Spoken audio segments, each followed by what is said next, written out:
इस वीडियो के अंदर में हम लोग बात करने वाले हैं बजाज ऑटो के बारे में, बिकॉज हमारे एक सब्सक्राइबर ने सवाल पूछा है, विष्णु गुप्ता जी ने। इनका कहना है कि बजाज ऑटो पर एक वीडियो बनाई है, ब्रोकरेज ने इसका 4500 रुपीज़ का रेटिंग दिया है। इनका मतलब है कि टारगेट दिया है और उसके बाद में ये स्टॉक गिर रहा है।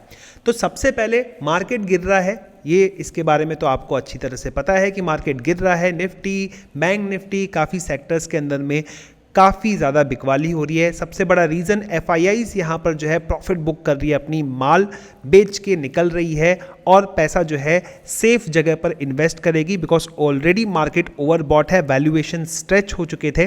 तो एफआईआईज़ माल यहाँ पर बेच रही है। उसके बाद तड़का लगाया बैंक ऑफ इंग्लैंड ने, जिसने इंटरेस्ट रेट हाइक कर दिए और इसकी वजह से देखिएगा मार्केट के अंदर में और भी ज़्यादा सेलिंग होने लग गई। तो हम लोग अभी वापस जो है थोड़े से बियर मार्केट के अंदर में है, करेक्शन वाले मोड के अंदर में है और इसीलिए सभी स्टॉक्स गिर रहे हैं। लेकिन अगर हम बजाज ऑटो की बात करें, टीवीएस की बात करें, हीरो की बात करें, तो यहाँ पर ज़्यादा गिरावट आई है। और बजाज ऑटो के बारे में बात करूँ गाइस, तो इसने कुछ खास रिटर्न्स नहीं दिए हैं इवन पिछले 5 साल के अंदर में। तो एक बार प्राइस चेक कर लेते हैं, टिकर टेप पर आ जाते हैं गाइस, टिकर टेप में जो है आ जाते हैं, प्राइस देख लेते हैं इसका क्या प्राइस वगैरह चल रहा है। तो मैं आपका अपना पूरा एनालिसिस यहाँ पर शेयर कर देता हूँ। अगर आप हमारे चैनल पर नए हैं तो गाइस सबसे पहले तो वीडियो को लाइक कीजिए।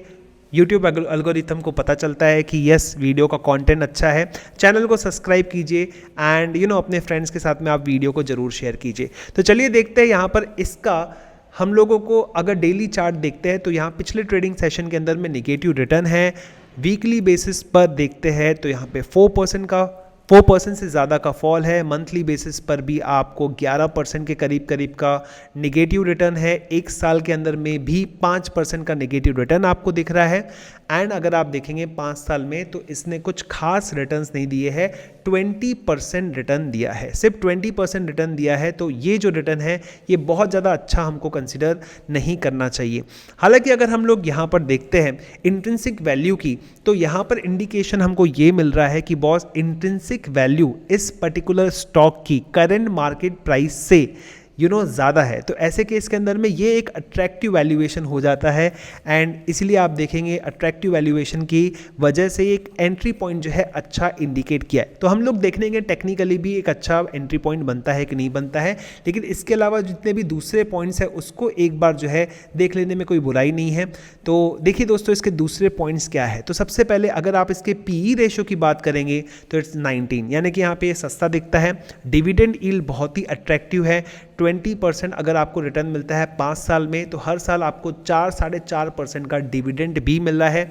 और अगर आपने इस प्राइस पे ख़रीदा होगा तो यहाँ पर भी आपको 20% मिल जाता है। तो 5 साल के अंदर में आपको एक डिसेंट रिटर्न दिया है। ऑब्वियसली एफडी से ज़्यादा है, लेकिन मार्केट के जो दूसरे स्टॉक्स है उससे कम है। हालांकि जब ये अराउंड 4500 रुपीज़ के करीब पहुँच गया था तो वहाँ पर तो ऑब्वियसली अगर आप रिटर्न्स देखोगे तो यहाँ से आपको जो है 70-80% के रिटर्न दिखेंगे 5 साल के अंदर में। ओके, अब कंपनी की बात करें तो बेसिकली बहुत अच्छे ब्रांड्स हैं इनके पास में, वेल नोन ब्रांड्स है। पल्सर हो गया, डिस्कवर हो गया, एवेंजर हो गया, इवन अभी वो केटीएम में भी जो है इन्होंने हिस्सेदारी ली है। लगभग 48% की हिस्सेदारी है बजाज ऑटो की। एडवेंचर बाइक के अंदर में बहुत ही ज़बरदस्त काम है केटीएम का, तो 48% की हिस्सेदारी है। और देखिए ये जो है एक प्रीमियम सेगमेंट है, मार्जिन्स इसमें बहुत ही ज़बरदस्त रहती है। और ईवी के लिए भी बजाज ऑटो जो है वो काम कर रहा है। तो ईवी में भी आप देखेंगे कि ईवी में इन्वेस्ट करने के लिए इनके पास में 19,000 करोड़ रुपीस है और that's a really great advantage over the other, क्योंकि ओला वगैरह भी जो है कंपटीशन यहाँ पर देने वाले हैं। तो ऐसे केस के अंदर में बजाज ऑटो उसके लिए तैयार है। ऑलरेडी चेतक की इनके पास में अच्छी खासी कैपेसिटी है और इनका जो रन रेट है 1000 यूनिट्स पर मंथ का है और कैपेसिटी लगभग 60,000 यूनिट्स पर एनम की है। तो यहाँ पर ये पीछे नहीं है, लेकिन जो ये सेक्टर है इसके अंदर में प्रॉब्लम्स बहुत ज़्यादा चल रही है। सेमीकंडक्टर की हम लोग बात करें, वो तो प्रॉब्लम थी ही, कोरोना की वजह से सेल्स डाउन हुई है। तो एक बार वापस से फाइनेंशियल्स को देख लेते हैं कि वहाँ पर क्या था मूड फाइनेंशियल्स का, रेवेन्यू वगैरह कैसा था एंड ऑल। तो अगर हम देखेंगे रेवेन्यू इनका ईयरली बेसिस पर आप देखेंगे तो म्यूटेड है, बहुत ज़्यादा ग्रोथ आपको यहाँ पे नहीं दिख रही है। You can see 26,000 crore rupees in 2018 और 2021 में लगभग 30,000 करोड़ से, बीच में आपको 2019 में जंप देखने को मिला। अगर हम लोग बात करते हैं क्वार्टरली, तो क्वार्टर भी आप देखेंगे कि जून क्वार्टर के अंदर में सेल्स कम हो गई थी, लेकिन सितंबर क्वार्टर के अंदर में अच्छा खासा रीबाउंड हुआ है।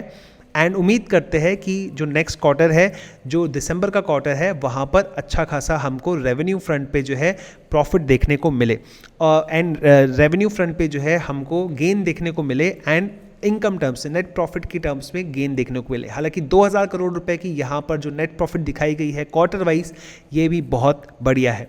अब डाउनफॉल का एक और रीज़न जो है, क्योंकि मैंने आपको बताया कि सेल्स में इतनी ग्रोथ नहीं है, 4-4.5% की ग्रोथ दिख रही है ओवरऑल, लेकिन यहाँ पर आप देखिए नवंबर मंथ का अगर आप ये सेल्स फिगर देखेंगे तो आप मंथ ऑन मंथ बेसिस पे 27% का डिक्लाइन यहाँ पर देखने को मिला है, ईयर ऑन ईयर बेसिस पे 23% का डिक्लाइन यहाँ पर देखने को मिला है।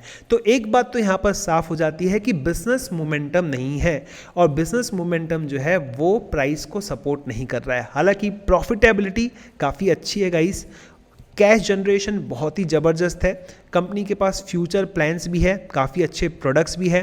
और अगर आप बजाज ऑटो के बारे में पूरी तरह से नहीं जानते हैं तो ये वर्ल्ड के 4th largest 2 wheeler 3 wheeler manufacturers है। 70 से ज़्यादा देशों के अंदर में ये लोग एक्सपोर्ट करते हैं। तो कंपनी फंडामेंटली अच्छी है। अगर आपको लग रहा है कि बॉस कंपनी में कोई फंडामेंटल प्रॉब्लम आ गया है, तो फंडामेंटल प्रॉब्लम नहीं आया है, ये है कि बिजनेस के अंदर में इतना अच्छा मोमेंटम अभी नहीं है। जैसे ही मोमेंटम बिजनेस के अंदर में वापस आएगा, ये जो स्टॉक है दौड़ने लग जाएगा। लेकिन वो मोमेंटम कब वापस आता है, निश्चित तौर पे कभी ना कभी तो वापस आएगा, लेकिन कब वापस आता है ये मैं आपको यहाँ पर नहीं बता पाऊँगा। इसके लिए थोड़ा आपको भी लॉजिक लगाना पड़ेगा कि कब ये वापस आ सकता है। तो गाइस इसके टेक्निकल चार्ट पर आ जाते हैं, और टेक्निकल चार्ट में देखिए दोस्तों, यहाँ पर बेसिकली ब्रोकरेज फर्म ने कहा था कि 4500 का टारगेट इसीलिए दिया था क्योंकि हो सकता है कि यहाँ पर ब्रेकआउट देखा होगा किसी एनालिस्ट ने, एंड क्योंकि ये इसका मूव जो है अपवर्ड था, लेकिन फिर करेक्शन आया, फिर ऊपर गया, एंड देन उसके बाद में छोटे सा करेक्शन, फिर ऊपर जाने की तैयारी, लेकिन मार्केट के दबाव की वजह से इसका जो है नीचे आना जो है एक स्वाभाविक हो गया। और अभी आप देख सकते हैं कि ये डाउन ट्रेंड ही चल रहा है यहाँ पर, और डाउन ट्रेंड जब तक चलेगा तब तक जो है हम लोग इसके अंदर में एंट्री नहीं लेंगे, कोई भी एवरेज हम इसके अंदर में नहीं रहेंगे। एक लेवल हम लोग देख सकते हैं कि किस लेवल के बाद में हमें यहाँ पर पोजीशन अपनी बनानी चाहिए। तो गाइस ये वो लेवल है जहाँ पर आपको पोजीशन बनानी चाहिए। लगभग आप देखेंगे 3400 रुपये के ऊपर में ये शेयर अगर ट्रेड करता है, वो टिक जाता है 1-2 दिन के लिए, 1 वीक के लिए, तो ही इसके बाद में हम लोग पोजीशन यहाँ बनाएंगे। जो लास्ट ट्रेडिंग सेशन है वॉल्यूम के साथ में यहाँ पे गिरावट आई है। तो बेसिकली फंडामेंटली अगर मैं स्टॉक के बारे में बात करूँ तो फंडामेंटली मेरे को स्टॉक के अंदर में कोई भी प्रॉब्लम नहीं दिखती है। इसका जो फ्यूचर है वो भी अच्छा ही दिखता है, मैं इसके लिए पॉजिटिव हूँ। लेकिन ये स्टॉक कब मूव करेगा, ऑब्वियसली जो मैंने आपको बताया कि बिजनेस मोमेंटम जब कैच करेगा तभी ये स्टॉक मूव करने वाला है। और सेकंड हम लोग चेक करेंगे जब बिजनेस मोमेंटम अच्छा हो जाता है, तब हम टेक्निकल्स चेक करेंगे। और अब जब इसको ख़रीदना है तो एक लेवल का इंतज़ार करेंगे। पहला लेवल तो रहेगा 3400 का लेवल, उसके ऊपर ये स्टॉक जब सस्टेन करता है, हमको सभी पैरामीटर्स और देखने पड़ेंगे, जैसे कि RSI हमको देखना पड़ेगा, MACD हमको देखना पड़ेगा, एंड एक जजमेंट भी लेना पड़ेगा आगे आने वाले कुछ सालों का, या फिर कुछ हफ्तों का, महीनों का, या फिर हम इनके क्वार्टर रिजल्ट्स भी देख लेंगे, मैनेजमेंट की कमेंट्री भी देख लेंगे, और उसके बेसिस पर यहाँ पर फिर से एंट्री लेंगे। तो अगर आपके पास ये शेयर है तो प्लीज़ मत घबराइए, पैनिक होकर इसको मत बेचिए।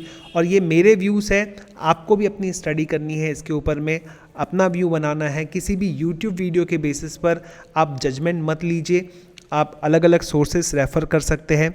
आशा करता हूँ आपको ये वीडियो अच्छा लगा होगा। अगर वीडियो अच्छा लगा तो लाइक कीजिए, फ्रेंड्स के साथ में शेयर कीजिए, चैनल को सब्सक्राइब कीजिए। फिर इसी तरह के वीडियोस के साथ में एक बार फिर आऊँगा आपके लिए। Thank you so much.